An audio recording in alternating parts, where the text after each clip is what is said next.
at isipan ko. Ikaw ang tawag ng pag-ibig ko. Ikaw ang siyang lahat sa buhay ko. Kahit kailanman ay ikaw lang ang iibigin ko.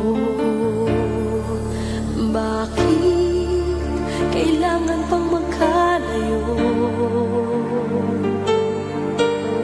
Ngayon nalulungkot yang puso. Ikaw maging saan